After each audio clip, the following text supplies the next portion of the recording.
Indian super league അടച്ചുപൂട്ടലിലേക്കെന്ന് സൂചന. ഇത്തരത്തിൽ മുന്നോട്ടു പോകാനാകില്ലെന്ന് ക്ലബ്ബുകളുടെ സംയുക്ത പ്രസ്താവന. ലീഗിന് വ്യക്തമായ ഘടനയില്ല.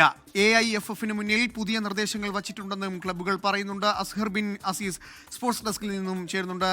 അസ്ഹർ, ഈ കേരള ബ്ലാസ്റ്റേഴ്സിന്റെ അവസ്ഥ നമുക്കറിയാം. അതും പൂട്ടലിലേക്ക് പോകുന്നു എന്നുള്ള വാർത്ത ആദ്യം റിപ്പോർട്ട് ചെയ്തത് 24 ആണ്, ബ്രേക്ക് ചെയ്തത് 24 ആണ്. ഇപ്പോൾ ഈ ISL തന്നെ ഒരു പക്ഷേ നിർത്തേണ്ടി വരും എന്നുള്ളൊരവസ്ഥയിലേക്കാണോ കാര്യങ്ങൾ നീങ്ങുന്നത്?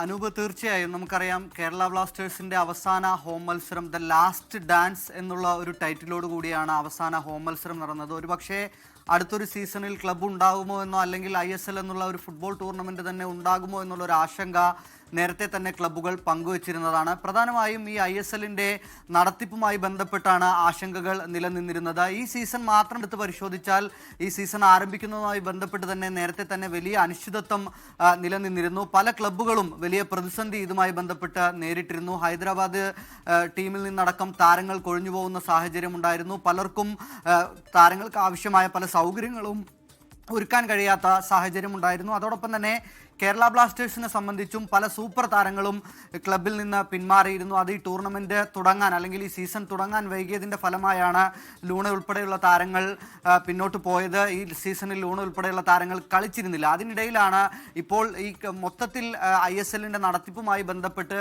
ക്ലബ്ബുകൾ സംയുക്തമായ ഒരു പ്രസ്താവന പുറപ്പെടുവിച്ചിരിക്കുന്നത്. ഈ ടൂർണമെന്റിന്റെ നടത്തിപ്പിൽ തങ്ങൾക്ക് ആശങ്കയുണ്ട്. അതുമായി ബന്ധപ്പെട്ട കാര്യങ്ങൾ ഓൾ ഇന്ത്യ ഫുട്ബോൾ ഫെഡറേഷനുമായി പങ്കുവച്ചിട്ടുണ്ട്. വലിയ നഷ്ടത്തിലേക്ക് ടീമുകൾ പോകുന്നു.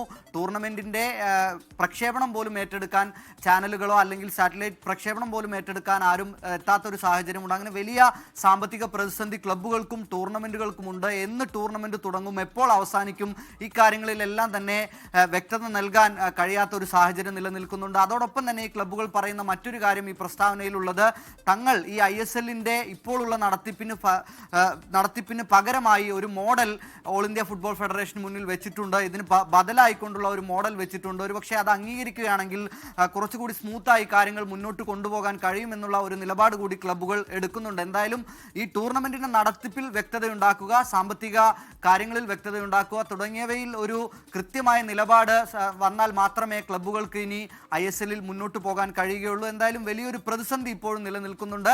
അടുത്തൊരു സീസൺ ഉണ്ടാകുമോ എന്നുള്ളത് നമുക്ക് കാത്തിരുന്ന് തന്നെ കാണേണ്ടി വരും. അനൂപ്, അത് തന്നെയാണ് അസ്കർ. ഈ ലീഗിന് വ്യക്തമായ ഘടന ഉണ്ടാകണം. ഒപ്പം തന്നെ AIFFന് മുന്നിൽ പുതിയ നിർദ്ദേശങ്ങൾ വയ്ക്കുമ്പോൾ ആ നിർദ്ദേശങ്ങൾ അംഗീകരിച്ച് ക്ലബ്ബുകൾക്കൊപ്പം നിന്നാൽ മാത്രമേ അടുത്ത സീസൺ ISL ഉണ്ടാകൂ എന്നുള്ളതാണ് യാഥാർത്ഥ്യം. അത് തന്നെയാണ് പുറത്തുവരുന്ന വിവരങ്ങളും. അസ്ഹർ ബിൻ അസീസാണ് സ്പോർട്സ് ഡെസ്കിൽ നിന്നും വിവരങ്ങൾ നൽകിയത്.